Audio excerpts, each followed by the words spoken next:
नमस्कार दोस्तों, स्वागत है आपके अपने YouTube चैनल संस्कृत अड्डा पर। दोस्तों आज की जो वीडियो इसमें हम करने वाले हैं आपका जो हरियाणा में जो एस्टेट हाल ही में आगे होने वाला है, और ये जो क्वेश्चन जो हम यहाँ पर समाज से करने वाले हैं आपके एस्टेट के अलावा कोई अन्य भी एग्ज़ाम है, चाहे आपका इसमें एकलव्य मॉडल वाला है या कोई अन्य राज्य में आपका कोई सब एग्ज़ाम है, तो ये जो क्वेश्चन आपके सभी एग्ज़ाम के लिए वेरी इंपॉर्टेंट है। और इससे पहले वाली जो वीडियो थी उसमें हमने समास के जो नियम हैं उनको किया था, और आज की जो वीडियो इसमें हम उसके जो नियम हैं उनको दोबारा से रिवीजन करेंगे, और साथ ही जो इसके जो महत्वपूर्ण जो क्वेश्चन पहले भी जो एग्ज़ामों में पूछे गए हैं उनको भी जो आज की वीडियो में हम करेंगे। और अगर आप हमारी इनसे पहले वाली वीडियो को अगर आप देखना चाहते हैं तो इसे आप हमारे चैनल की प्लेलिस्ट में जाकर देख सकते हैं। और इसके अलावा यूजीसी नेट के भी फॉर्म निकले हुए हैं, अगर कोई कैंडिडेट फॉर्म फिल करने के इच्छुक है तो फॉर्म फिल कर सकता है। कहाँ से फॉर्म फिल कर सकता है, कितनी इसके लिए फ़ीस वगैरह है, तो सारी जो हमारे द्वारा पहले जो उस वीडियो में बताई गई है, और वो वाली वीडियो आपको इस वीडियो के अंत पे मिल जाएगी। तो इसमें जाकर आप अपने जो भी फीस वगैरह है, कहाँ से फॉर्म फिल कर सकते हैं, कैसे फिल कर सकते हैं, तो सभी कुछ आप उस वीडियो में देख सकते हैं। तो एक बार रिवीजन कर लेते हैं नियमों की, उसके बाद फिर एमसीक्यू जो क्वेश्चन है उनको हम करेंगे। तो समास क्या होता है? समसनम समास है, अर्थात अनेक पदों का एक साथ रखा जाना या अलग अलग अर्थ वाले पदों का मिलकर एक हो जाना, एक पद बन जाना और एक ही अर्थ का बोधक बनना समास होता है। तो समसनम समास है, ये भी आपको देखने को मिल सकता है, इसलिए आपने जितने भी लाइनें हैं सभी को ध्यानपूर्वक पढ़ना है, क्योंकि एग्ज़ाम जो होता है उसमें कई बार लाइनों के बीच में से पूछ ले जाता है, फिर वहाँ पर देखते हैं कि वह ये कहाँ से आ गया है। और उसके बाद जो समास है, समास 5 प्रकार के बताए गए हैं। तत्तर विशेष संज्ञा विभिन्न निर्मुक्त हैं, केवल समास है। तो कौन सा है? केवल समास है, और पहले नंबर का है।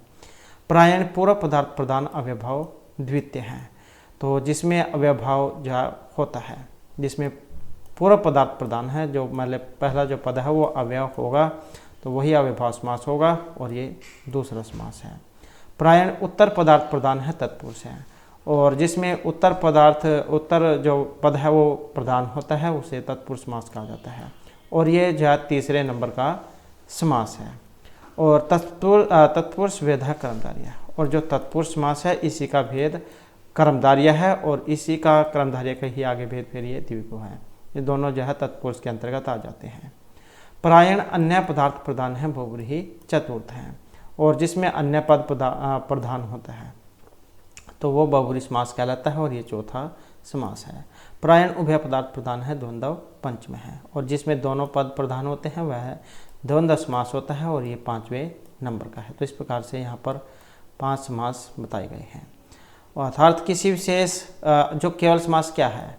किसी विशेष नाम से रहित समास ही केवल समास है, जिसमें प्रायः पूर्व पद का अर्थ प्रदान हो वही अव्ययभाव समास कहलाएगा। जैसे प्रायः उत्तर पद का अर्थ प्रदान हो तो वह तत्पुरुष कहलाएगा। तो जिसमें पहला पद प्रदान हो, किसी विशेष नाम से रहित हो, केवल समास, जैसे वागर्थ हुई वो आपने पढ़े होंगे, कल वाली वीडियो में भी हमने किए थे। और जिसमें पूर्व पद प्रदान हो अव्ययभाव, जिसमें दूसरा पद मतलब उत्तर पद प्रदान हो तो उसे तत्पुरुष समास कहा जाता है। और तत्पुरुष का ही आगे भेद कर्मधारय है, और कर्मधारय का ही आगे भेद द्विगु है। जिस समास में प्राय अन्य पद का अर्थ प्रदान हो तो वही बहुव्रीहि कहलाता है, और इसमें प्राय दोनों पदों का अर्थ प्रदान होता है उसे द्वंद्व समास कहा जाता है। फिर आगे 5 प्रकार के बताए गए हैं, जैसे केवल समास हो गया। ऐसा समास जिसे किसी विशेष नाम से अभिहित न किया गया हो तो उसे कहा जाएगा केवल समास, जैसे भूतपूर्व हैं, जो पहले हो चुका हो, तो ये होता है केवल समास। और इसके हैं तो इसके दो एक ही उदाहरण, लेकिन दोनों महत्वपूर्ण हैं। एक तो यही है भूतपूर्व है, और एक वागर्थ ईव है, तो ये दोनों ही केवल समास के उदाहरण हैं। उसके बाद जो अव्ययभाव समास आ जाता है, इस समास में क्या है? दोनों पदों में से प्रथम जो पद है वो अव्यय होता है, जबकि दूसरा पद संज्ञा होता है। और यही व्याख्या लाइन जो आपको एग्जाम में देखने को मिलेगी कि ऐसा समास जिसमें पहला पद अव्यय हो तो दूसरा पद कौन सा होता है? संज्ञा, सर्वनाम, विशेषण, इस प्रकार से दे दी जाएगा। तो दूसरा पद क्या होगा? संज्ञा होगा, और ये दोनों मिलकर अव्यय हो जाते हैं। सबसे बड़ी जो पहचान इसकी यही है, शुरू में अव्यय उपसर्ग उसमें आपको देखने को मिलेगा। जैसे यहाँ पर इसमें आए है आदिहरि, आदिगोपम, उपकृष्णम, समुद्रम, दुर्यवनम, निर्मक्षिकम, अतिहिमम, अतिनिद्रम इति हरि अनुविष्णु। तो ये इस प्रकार के बहुत से इसके उदाहरण हैं। उसके बाद आ जाता है तत्पुरुष समास हमारा। इसमें क्या है, द्वितीय पद प्रधान होता है और इसमें प्रथम पद द्वितीय पद के विशेषण के रूप में प्रयुक्त होता है, या फिर आप समझ सकते हैं कि जिसमें दूसरा पद प्रधान होता है और इसमें प्रथम पद द्वितीय पद के विशेषण के रूप में प्रयुक्त होगा। तत्पुरुष समास के मुख्य रूप से दो भेद बताए गए हैं, जिसमें व्याधिकरण और समानाधिकरण ये आ जाते हैं। तो व्याधिकरण तत्पुरुष समास क्या है, तो जिस तत्पुरुष समास में प्रथम पद या पूर्व पद, द्वितीय पद या उत्तर पद दोनों अलग अलग विभक्तियों में हो तो वह व्याधिकरण तत्पुरुष समास होता है। जैसे गो सुखम है, गोभ्य सुखम, तो ये चतुर्थी में है और सुखम प्रथमा में है, तो व्याधिकरण होगा जिसमें दोनों अलग अलग विभक्तियाँ हो गई। जैसे गोभ्य सुखम ये चतुर्थी में है, प्रथमा में है, तो इस प्रकार दोनों अलग अलग विभक्ति होने के कारण से व्याधिकरण तत्पुरुष समास कहा जाता है। और इस तत्पुरुष समास के 6 भेद हैं जो आपने विभक्तियाँ पढ़ी होंगी तत्पुरुष समास में। द्वितीय तत्पुरुष समास, तृतीय तत्पुरुष समास, चतुर्थी, पंचमी, षष्ठी, सप्तमी।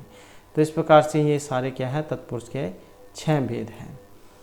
प्रथम पद जिस विभक्ति का है वह उसी विभक्ति से संबंधित तत्पुरुष कहा जाएगा। जैसे राजपुरुष हैं तो राज है, पुरुष है, इसमें प्रथम पद षष्ठी विभक्ति का है, इसलिए ये षष्ठी तत्पुरुष समास हुआ। उसके बाद आ जाता है जो समानाधिकरण तत्पुरुष समास है। तो व्याधिकरण समानाधिकरण 2 थे, तो व्याधिकरण में हमने पढ़ा जिसमें अलग अलग विभक्तियाँ थी। अब समानाधिकरण मतलब जिसमें दोनों विभक्तियाँ समान हो, जिसमें दोनों पदों की विभक्ति समान हो तो उसे हम समानाधिकरण तत्पुरुष समास कहेंगे। इसे कर्मधारय समास भी कहते हैं। जैसे कृष्ण है, सर्प है, सर्प इति। इस वाक्य में सर्प की गमन क्रिया के साथ साथ उसकी विशेषता भी बताई गई है। प्रथम पद कृष्ण है और द्वितीय पद सर्प है, एक ही प्रथमा विभक्ति के रूप हैं, इसलिए यहाँ पर समानाधिकरण तत्पुरुष समास है। और समानाधिकरण तत्पुरुष समास के 3 प्रमुख भेद हैं। जैसे विशेषण पूर्व पद कर्मधारय है। समानाधिकरण तत्पुरुष समास में यदि प्रथम पद विशेषण और द्वितीय पद विशेष्य होता है तो उसे विशेषण पूर्व पद कर्मधारय कहते हैं, जैसे नीलोत्पलम। और उसके बाद आ जाता है उपमान पूर्व पद कर्मधारय है। जब उपमानवाचक शब्दों के साधारण धर्मवाचक शब्दों का समास होता है तो वह उपमान पूर्व पद कर्मधारय होता है। जैसे घनश्याम है, घन इव श्याम है, तो इसमें घन उपमान है और श्याम वर्ण साधारण धर्म है। उसके बाद आ जाता है हमारा जो द्विगु समास है। जिस समानाधिकरण तत्पुरुष समास में प्रथम पद क्या हो, संख्या हो, तो उसे हम, और जिसमें प्रथम पद संख्या हो और दूसरा पद संज्ञा हो तो उसे कहेंगे हम द्विगु समास। जैसे पंचनाम गवानाम समाहार है, पंच गौ 5 गायों का समूह या समाहार, समूह या झुंड कह देते हैं। अर्थ में द्विगु समास सदैव नपुंसक लिंग एकवचन में होता है। ये भी एग्जाम में कई बार लाइन देखने को मिली है कि जो द्विगु समास है ये किस में होता है, तो ये नपुंसक लिंग एकवचन में होता है। पहचान इसकी आप आसानी से कर लोगे, इसमें शुरू में संख्या दी गई होगी, तो यही इसकी सबसे बड़ी पहचान है द्विगु समास की। जैसे त्रिलोकी हो गया, द्विंगुलम हो गया, त्रिरात्रम, द्विरात्रम, तो ये सारे द्विगु के हैं। उसके बाद आ जाता है इसके कुछ उपभेद भी हैं तत्पुरुष समास के, ये भी वेरी इंपॉर्टेंट है। तो उपरोक्त व्याधिकरण और समाधिकरण के अतिरिक्त तत्पुरुष के कुछ अन्य भेद भी बताए गए हैं। जैसे यहाँ पर न्याय तत्पुरुष समास है, जिसका पूर्व पद न्याय अर्थात ना हो और उत्तर पद कोई संज्ञा या विशेषण हो तो उसे हम न्याय तत्पुरुष समास कहेंगे। जैसे अभ्रमण है, न भ्रमण है, ये तो है न तत्पुरुष समास का। और ये ही उदाहरण जो आपको एग्जाम में देखने को मिलते भी हैं। जैसे अनअस्व हैं, असत्यम, तो ये न्याय तत्पुरुष समास के हैं। पहचान शुरू में आ दिया गया होगा। उसके बाद आ जाता है इसका जो दूसरा भेद है प्रादि तत्पुरुष समास। जिस तत्पुरुष समास का प्रथम पद कुगति, संज्ञक या प्र आदि होता है तो उसे हम प्रादि तत्पुरुष समास कहेंगे। जैसे को पुरुष हैं, कुतिष्ठित पुरुष हैं, प्राचार्य हैं, प्रगत हैं, आचार्य हैं, तो इसे कहेंगे हम प्रादि तत्पुरुष समास। उसके बाद आ जाता है जो उपपद तत्पुरुष समास है। जिस तत्पुरुष समास का प्रथम पद उपपद और द्वितीय पद कृदंत होता है तो उसे हम उपपद तत्पुरुष समास कहेंगे। जैसे कुंभकार हैं, कुंभम करोति इति कुंभकार हैं, तो ये हो गया उपपद तत्पुरुष समास। उसके बाद आ जाता है जो बहुब्रीहि समास है। अब बहुब्रीहि समास क्या होता है? जिसमें पूर्व और उत्तर पद प्रधान और अन्य पद प्रधान होते हैं, तो वह बहुब्रीहि समास होता है। सबसे बड़ी पहचान इसकी यही है, इसमें क्या है, न पूर्व न उत्तर बल्कि अन्य पद प्रधान होता है। जैसे यहाँ पर बताया गया है भाववाक्य बहुब्रीहि में जितने भी पद होते हैं वे सब मिलकर किसी दूसरे पद के विशेषण होते हैं। जैसे यहाँ पर ये लंबोदर है दे दिया गया है। लंबोदर से हमने जाना ये किन के लिए प्रयुक्त होता है? लंबम उदरम यस्य सः है, ऐसा कोई व्यक्ति जिसका लंबा पेट हो, लंबा उदरम। तो दोनों विशेषण विशेषण तो है लेकिन वे किसी अन्य की विशेषता बता रहे हैं। लंबोदर लंबे पेट वाला, तो यहाँ पर ये गणेश जी जो है उनके लिए प्रयुक्त होता है। इसी प्रकार क्या आपने दशानन पढ़ा होगा, दशानन 10 हैं मुख जिनके, तो जो रावण है उनके लिए जो है ये प्रयुक्त किया जाता है। तो जहाँ पर हमें अन्य ही के बारे में पता लगे, अन्य व्यक्ति के, तो वो होगा बहुब्रीहि समास। उसके बाद आ जाता है जो यहाँ पर द्वंद्व समास है, जिसमें प्रायः पूर्व पद एवं उत्तर पद दोनों ही प्रधान होते हैं, तो वह द्वंद्व समास कहलाता है। इसमें च से 2 या 2 से अधिक संज्ञाओं को जोड़ा जाता है। द्वंद्व समास के मुख्य रूप से 3 भेद बतलाए गए हैं। जैसे इतरेतर द्वंद्व समास, जहाँ द्वंद्व में आए हुए दोनों पदों का अपना अलग अलग अस्तित्व होता है, तो वह इतरेतर द्वंद्व होता है। जैसे शिव केशव, तो यहाँ पर शिव और केशव क्या है, अलग अलग हैं। ये शिव हैं और ये केशव हैं, तो दोनों ही व्यक्ति अलग अलग हैं। तो जहाँ पर दोनों पदों का अलग अलग अस्तित्व हो तो उसे हम इतरेतर द्वंद्व समास कहेंगे। उसके बाद आ जाता है समाहार द्वंद्व समास। जैसे जिस समास में हुए आए हुए पद अपने अर्थ बतलाने के साथ साथ समूह या समाहार का बोध कराएंगे, तो उसे हम समाहार द्वंद्व कहेंगे। और यह समास सदा नपुंसक लिंग के एक वचन में होता है। जैसे पाणी पादम है, पाणी च पादौ च तेषां समाहार है। और उसके बाद जो तीसरा भेद एक शेष द्वंद्व समास का है, जिस द्वंद्व समास में 2 या 2 से अधिक पदों में से केवल एक ही पद शेष रहता है, तो उसे हम एक शेष द्वंद्व समास कहते हैं। जैसे इसका उदाहरण आपको देखने को मिलेगा पितरौ।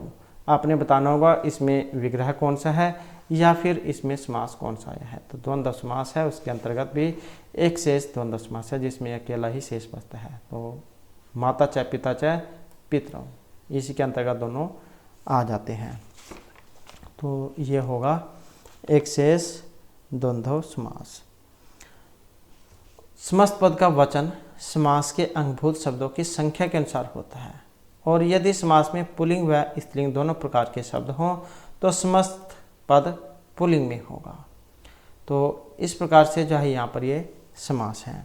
और अब यहाँ पर हम जो महत्वपूर्ण जो क्वेश्चन बनते हैं उनको करेंगे, जिसमें पहला जो हमारा यहाँ पर क्वेश्चन आया है वागर्त इव।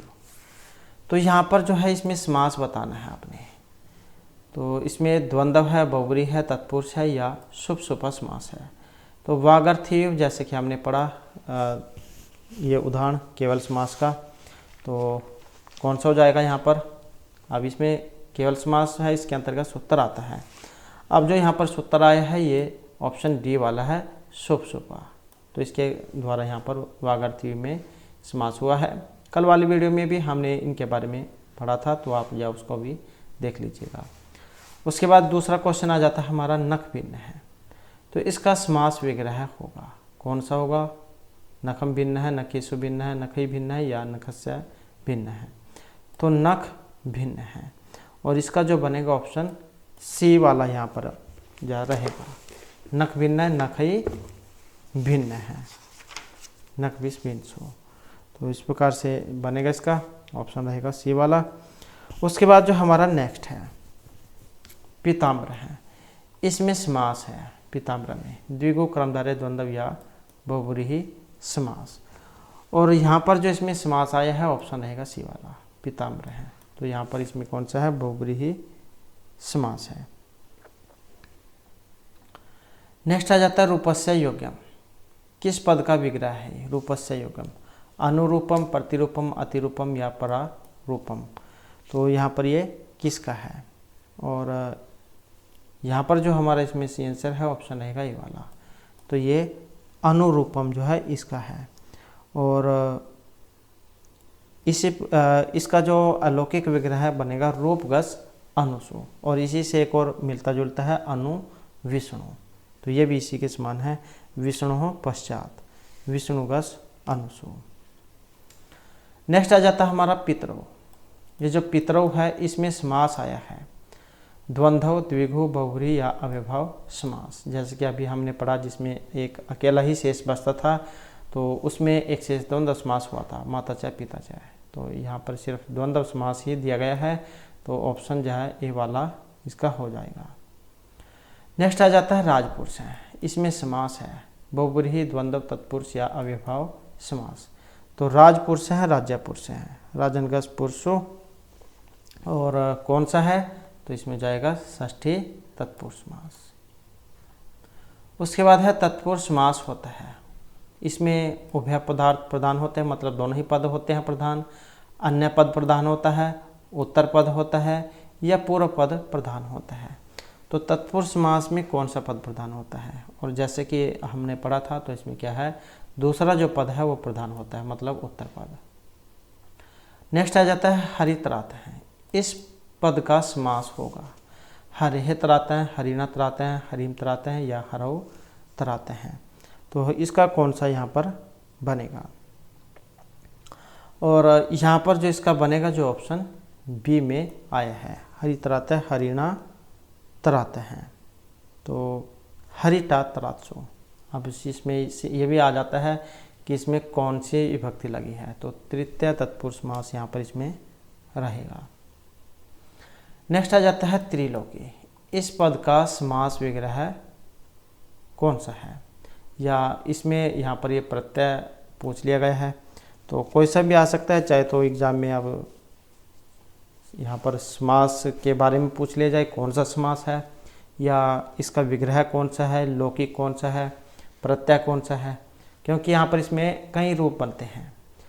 तो यहाँ पर समास विग्रह की अगर हम बात करें तो इसमें जो हमारा ऑप्शन रहेगा बी वाला, तो गिप तो यहाँ से इसमें रहेगा, और द्विगु यहाँ पर इसमें समास है, और तेरा नाम लोक नाम समारोह है, ये इसका लौकिक विग्रह है। त्रिगस लोकगस, ये इसका अलौकिक विग्रह है। नेक्स्ट आ जाता है समास की परिभाषा।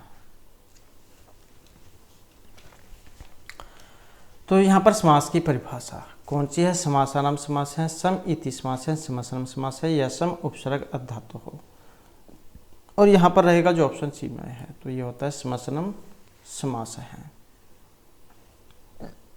नेक्स्ट आ जाता है घनश्याम है। यहाँ पर इसमें समास है, अव्ययभाव है, कर्मधारय, द्विगु या बहुव्रीहि समास। तो घनश्यामा में समास कौन सा है, और यहाँ पर समास की बात करें तो ऑप्शन रहेगा बी वाला, तो कौन सा है यहाँ पर जो है कर्मधारय समास है। घनश्याम है, घन इव श्याम है, लौकिक विग्रह हो जाएगा, और घनसु श्यामसु ये अलौकिक हो जाएगा। नेक्स्ट आ जाता है राजपुरुष है। यहाँ पर इसमें समास आया है सप्तमी तत्पुरुष, द्वंद्व, कर्मधारय या तत्पुरुष समास। तो राजा है पुरुष है, इसमें कौन सा है, तो इसमें ऑप्शन रहेगा डी वाला। अब तत्पुरुष समास है क्योंकि यहाँ पर इसमें षष्ठी तो दिया नहीं गया है, अगर यहाँ पर षष्ठी होता तो षष्ठी तत्पुरुष समास ये होता। नेक्स्ट है यथाशक्ति में कौन सा समास है, अव्ययभाव है, बहुव्रीहि, द्वंद्व या द्विगु समास। तो यथाशक्ति, अब यहाँ पर हमें देखने से पता लग चुका है कि यहाँ पर शुरू में अव्यय आ चुका है, अव्यय उपसर्ग, तो इसका मतलब है यहाँ पर अव्ययभाव समास इसमें हो जाएगा। अब यहाँ पर जैसे यथाशक्ति आ गया है, इसका जो लौकिक विग्रह है कौन सा बनेगा, तो ये बनेगा शक्तिम अंतिक्रम में है, और अलौकिक रहेगा शक्ति अम सो, शक्ति अम यथासु। नेक्स्ट आ जाता है द्वंद्व समास का उदाहरण है सप्तऋषि, वीर पुरुष है, माता पितरौ या सपुत्र है। अब द्वंद्व समास का यहाँ पर एक उदाहरण है इनमें, और कौन सा है, जो ऑप्शन डी में आया है, माता पितरौ, जिसमें हमने पढ़ा था पितरौ को, माता चाहे पिता चाहे। नेक्स्ट आ जाता है चौरात भयम। इसमें समास है द्वितीय तत्पुरुष है, तृतीय तत्पुरुष है, षष्ठी तत्पुरुष है या पंचमी तत्पुरुष है। अब यहाँ पर समास कौन सा है, चौरात भयम। हमने कारक भी किए थे पहले, अगर आपको याद होगा तो हमने उसमें जो है कारक प्रकरण में जो सूत्र किया था भीतरर्थनम भय हेतु, तो अगर वहाँ से आपके याद हो आया होगा तो उसमें हमने पंचमी तत्पुरुष समास में ये पढ़ा था। तो यहाँ पर चौरात, रामात, अगर आप राम का शब्द रूप भी देखें तो रामात बनता है उसमें, तो ऐसे ही चौरात बनेगा, चौरात भ्यम। तो यहाँ पर कौन सा हो जाएगा इसमें, जो ऑप्शन डी में है पंचमी तत्पुरुष समास, चौरभ्यम चौरात भयम, तो ये हो जाएगा पंचमी तत्पुरुष समास। चोर घसी भैंसो, ये अलौकिक, चौरात भयम ये लौकिक विग्रह है। नेक्स्ट है रूपस्य योग्यम, ये किस पद का विग्रह है, अनुरूपम, प्रतिरूपम, परारूपम या अतिरूपम का। तो रूपस्य योग्यम और ये होगा अनुरूपम। सुर में यहाँ पर क्या है, अव्यय उपसर्ग है, तो ये भी जहाँ एग्जाम में आ जाता है, तो कौन सा हो जाएगा, ऑप्शन ए वाला अनुरूपम, मतलब अविभाव समास। उसके बाद है पितरों में समास कौन सा है, तो याद हो चुका होगा आप, तो ऑप्शन रहेगा ये वाला द्वंद्व समास। उसके बाद आ जाता है पंचवटी, इसमें समास है द्विगु, द्वंद्व, व्याधिकरण, बहुव्रीहि या कर्मधारय समास। तो पंचवटी में समास कौन सा है, अब यहाँ पर आपको देखने में जहाँ संख्या दिख रही होगी 5 वटों का समूह, पंच मतलब 5, तो जहाँ पर सुर में संख्या दी गई होती है तो वहाँ पर कौन सा होगा, द्विगु समास। नेक्स्ट आ जाता है पंचपात्रम, इसमें भी समास है। अब यहाँ पर भी अगर हम देखें तो सुर में क्या है, यहाँ पर संख्या इसमें दे दी गई है, पंच मतलब 5 पात्रों का समूह, तो कौन सा जाएगा, द्विगु समास। नेक्स्ट आ जाता है अति हिमम, इसका समास विग्रह होगा हिमम परित्यज्य, हिमस्य अत्यय, हिमम अतिक्रम्य या हिमस्य अधिक्यम। अति हिमम का समास विग्रह बनेगा। अब ये कौन से वाला बनेगा, यहाँ पर देखें तो ऑप्शन कौन सा बनेगा, बी वाला हो जाएगा। अब यहाँ पर समास इसमें कौन सा है, तो सुर में अति आ गया है, तो इसका मतलब है यहाँ पर अव्ययभाव समास है, तो हिमस्य अत्य है, ये इसका लौकिक विग्रह यहाँ पर बना है। और अलौकिक की बात करें तो हिमगस अतिसु, यह अलौकिक हो जाएगा। उसके बाद आ जाता है त्रिमूर्ध है, इसमें समास है त्रिमूर्ध है, यहाँ से आप देख सकते हैं। अब यहाँ पर सुर में क्या है, इसमें संख्या आ गई है। अब देखने में आपको लग रहा होगा कि यहाँ पर द्विगु समास है, लेकिन ये जो समास है ये आता है बहुव्रीहि समास के अंतर्गत, तो ऑप्शन जैसे सी वाला इसमें बनेगा। इसका लौकिक विग्रह होगा त्रय मूर्धन है यस्य है, तीन मूर्धों वाला ऐसा कोई व्यक्ति, और अलौकिक हो जाएगा त्रिजस मूर्धन जस। तो ये आपने याद रखना है, द्विमूर्ध हैं, त्रिमूर्ध हैं, व्यग्रपात, द्विपात, देखने में कुछ हमें संख्यावाची लगते हैं, लेकिन ये बहुव्रीहि समास के उदाहरण हैं। नेक्स्ट आ जाता है गुरु वृद्ध आचार्यन इति पदे का समास है। गुरु वृद्ध आचार्यन द्वंद्व हैं, अव्ययभाव हैं, बहुव्रीहि या तत्पुरुष हैं, और यहाँ पर जो इसमें समास आया है तो ऑप्शन रहेगा ए वाला, तो ये द्वंद्व जो समास है इसका उदाहरण है। नेक्स्ट आ जाता है संगीत साधनम, इसमें समास है बहुव्रीहि, तत्पुरुष हैं, द्विगु या द्वंद्व हैं, तो संगीत साधनम में समास कौन सा है, और यहाँ पर जो हम समास को देखें तो ऑप्शन रहेगा बी वाला, तो तत्पुरुष जो समास है यहाँ पर इसका उदाहरण है। नेक्स्ट आ जाता है ध्यान मग्न है, इसमें समास है द्वंद्व है, तत्पुरुष है, कर्मधारय या अव्ययभाव है, तो ध्यान मग्न है, और समास कौन सा है, तो समास हो जाएगा ऑप्शन बी तत्पुरुष है, ध्यान में मगन में मतलब सप्तमी तत्पुरुष समास में। नेक्स्ट आ जाता है नगर स्थिता, इस पद में समास है द्वंद्व है, अव्ययभाव है, तत्पुरुष है या कर्मधारय है, नगर स्थित है, नगर में स्थित, तो कौन सा हो जाएगा यहाँ पर, जो आया है ऑप्शन सी में सप्तमी तत्पुरुष समास में। नेक्स्ट है चंद्रशेखर हैं, चंद्रमा है शिखर पर जिनकी, तो इसका विग्रह कौन सा बनेगा या कौन सा यहाँ पर समास है, चंद्रशेखर हैं, और यहाँ पर इसका जो देखें तो ऑप्शन बनेगा बी वाला, चंद्र हैं शेखरे यस्मिन से है, चंद्रमा है शिखर पर जिनके, तो चंद्रमा जो है किनके शिखर पर है, तो भगवान शिव के हैं। तो कौन सा हो जाएगा यहाँ पर, बहुव्रीहि समास। नेक्स्ट आ जाता है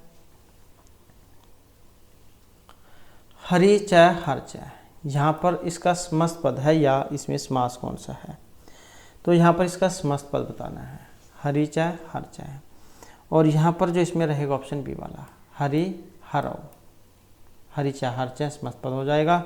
और समास फिर यहाँ पर इसमें कौन सा है, तो समास जो है यहाँ पर द्वंद्व समास है। और अलौकिक विग्रह हरिषो हर्षो। नेक्स्ट आ जाता है गृहगत है, उदाहरणम इदम विद्यते। तो यह उदाहरण है, गृहगत है। अव्ययभाव समासस्य द्वंद्व बहुव्रीहि या तत्पुरुष समासस्य। तो यहाँ पर जो उदाहरण आया है ये तत्पुरुष समास का है, तो ऑप्शन डी वाला इसका हो जाएगा तत्पुरुष समासस्य। नेक्स्ट आ जाता है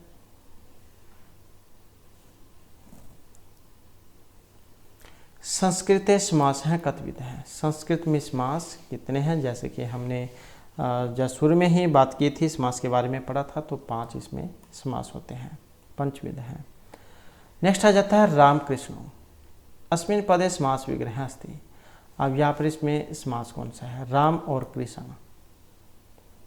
दोनों अलग अलग हैं, तो कौन सा हो जाएगा इसका, जो ऑप्शन डी में आया है, राम है चाहे कृष्ण है चाहे, द्वंद्व समास।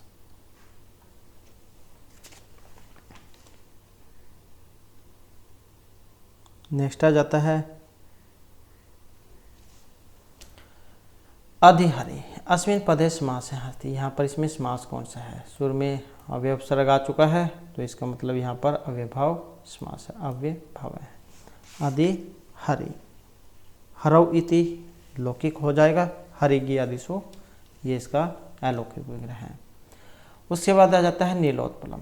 इसमें यहाँ पर समास है, बहुव्रीहि, कर्मधारय है, द्वंद्व है या द्विगु।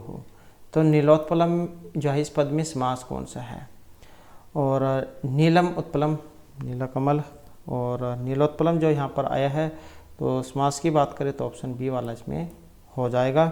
तो कर्मधारय जो समास है उसका यहाँ पर ये उदाहरण है, नीलम उत्पलम लौकिक, नील से उत्पल सो अलौकिक विग्रह कर्मधारय समास। इसी प्रकार से कृष्ण सर्प हैं, घनश्याम हैं, शाक पार्थिव हैं, देवब्रह्मण हैं, तो इन सभी में कर्मधारय समास है। नेक्स्ट आ जाता है प्रायण उत्तर पदार्थ प्रधान है। तो जिसमें उत्तर पद प्रधान होता है वह समास, कर्मधारय, बहुव्रीहि, तत्पुरुष या अव्ययभाव समास हैं। तो जिसमें दूसरा मतलब उत्तर पद प्रधान होगा, उत्तर कह सकते हैं या फिर दूसरा पद प्रधान होता है, तो इसमें होता है तत्पुरुष समास, क्योंकि अगर अन्य होता तो बहुव्रीहि समास होता। नेक्स्ट है ज्ञान विज्ञानी समस्त पदे का समास है। ज्ञान विज्ञान में समास है, द्वंद्व, अविभाव, द्विगु या बहुव्रीहि समास। और इसमें रहेगा ऑप्शन ए वाला, ज्ञान और विज्ञान, तो द्वंद्व समास है।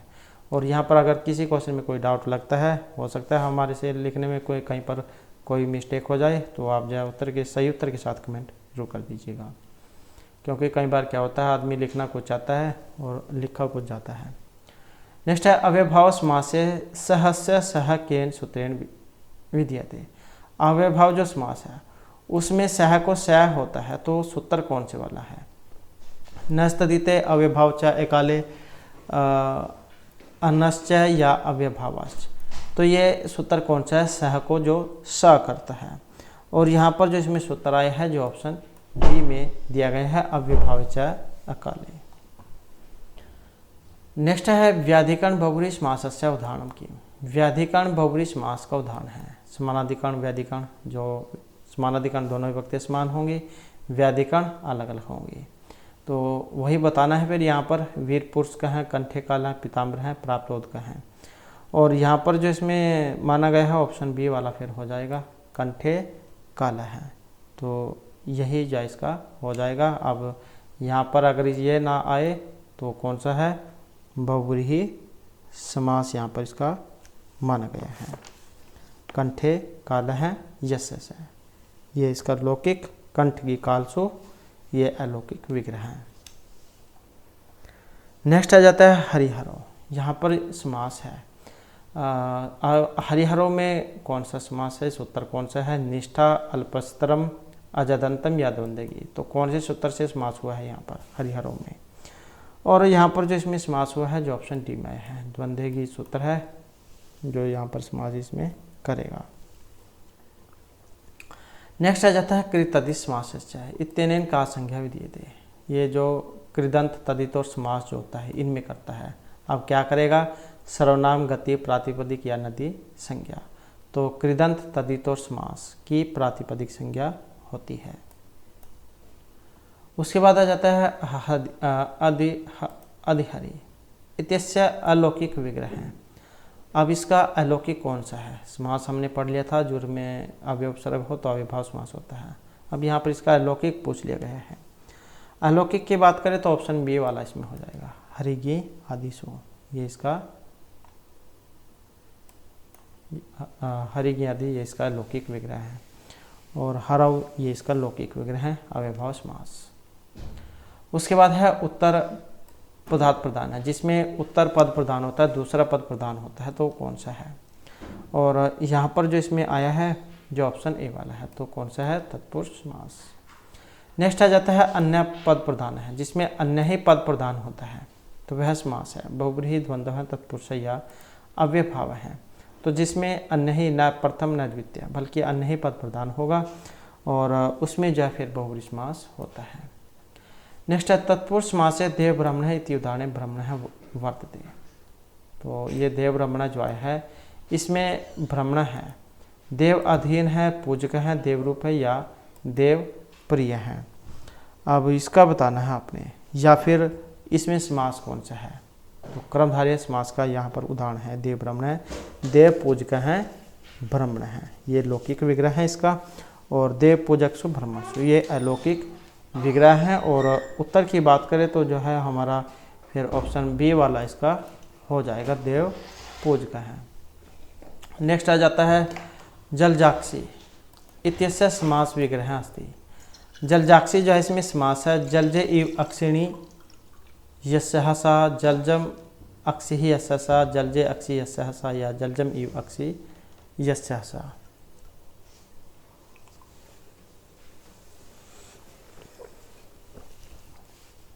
तो यहाँ पर देखें तो इसमें जो हमारा सेंसर जो है ऑप्शन ए वाला हो जाएगा, जलजे इव अक्षिणी ही यस्य सा। तो उसे क्या देते हैं, जलजाक्षी।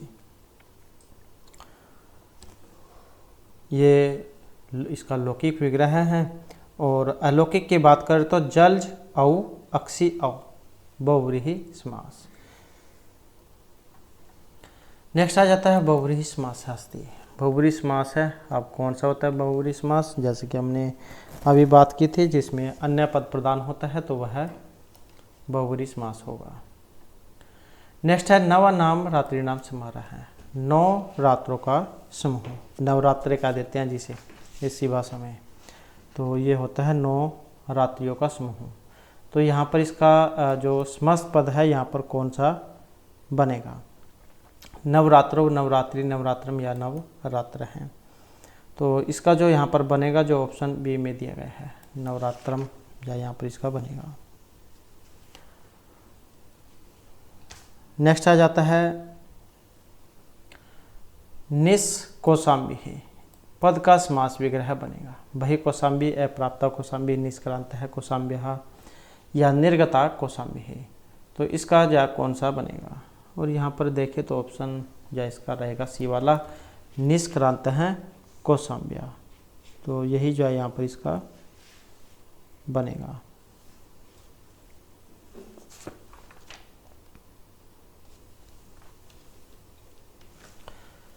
तो उसके बाद है यहाँ पर इसमें बताना है इसका समास विग्रह कौन सा बनेगा। और यहाँ पर जो आंसर है हमारा ऑप्शन जा रहेगा बी वाला।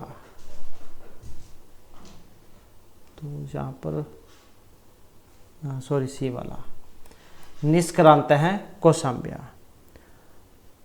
ये तो इसका लौकिक विग्रह हो जाएगा। और अलौकिक की बात करें तो निर्सु कौशाम्बी घसी, ये इसका अलौकिक हो जाएगा, गति तत्पुरुष समास यहाँ पर इसमें आया है। उसके बाद आ जाता है देव ब्राह्मण है त्यत्र समास विग्रह अस्ति। इसका देव ब्राह्मण जो है इसका समास विग्रह होगा। और समास विग्रह कौन सा है, जो ऑप्शन बी में आया है, देव पूजको ब्राह्मण है। और समास कौन सा है, तो कर्मधारय समास यहाँ पर इसमें हो जाएगा, देव पूजकसु ब्राह्मणसु। नेक्स्ट है कृष्ण चतुर्दशी। तो इसमें समास है अव्ययभाव है बहुव्रीहि तत्पुरुष या कर्मधारय समास। तो कृष्ण चतुर्दशी और समास कौन सा है, तो जो ऑप्शन डी में दिए गए हैं। तो यहाँ पर जो इसमें कर्मधारय जो समास है इसको यहाँ पर माना गया है। नेक्स्ट आ जाता है पंचगाव धनम यस्य से। तो इसका भी समस्त पद बताना है, यहाँ पर कौन सा बनेगा। और इसका जो बनेगा ऑप्शन ए में जो आया है पंचगाव धन है। नेक्स्ट आ जाता है चौरभ्यम, इसका समास विग्रह होगा। तो कौन सा बनेगा, जो ऑप्शन बी में आया है चौरात भयम, पंचमी तत्पुरुष समास। नेक्स्ट आ जाता है पंचगंगम, यहाँ पर समास है, ये जब बहुत ज़्यादा एग्जाम में पूछा भी जाता है ये वाला पंचगंगम। कर्मधारय है बहुव्रीहि अव्ययभाव या द्विगु समास। तो नदीवाची जो है होने के कारण ये, और इसमें जो फिर समास जो माना गया है ये अव्ययभाव समास को माना गया है। नेक्स्ट आ जाता है वागर्थी पदे समास है अस्ति। द्वंद्व है बहुव्रीहि तत्पुरुष या फिर शुभ सुपा। वागर्थव्य तो केवल समास में आता है, और जो यहाँ पर ऑप्शन डी में दिया गया है। नेक्स्ट आ जाता है मात पितरौ। समस्त शब्द में मातृ शब्द के पूर्व प्रयोग का कारण बताइए। अल्पच होने से, अजादंत गी संज्ञक या अभिहित होने से। और यहाँ पर इसमें देखें तो हमारा जो सी आंसर जो ऑप्शन रहेगा डी वाला, तो ये अभिहित होने से। तो इस प्रकार से जो हमारी आज की क्लास में महत्वपूर्ण क्वेश्चन थे, और नेक्स्ट वीडियो में हम आपके लिए नए जो महत्वपूर्ण क्वेश्चन है वो लेकर आएंगे। और हमारे साथ अंत बनाने के लिए धन्यवाद।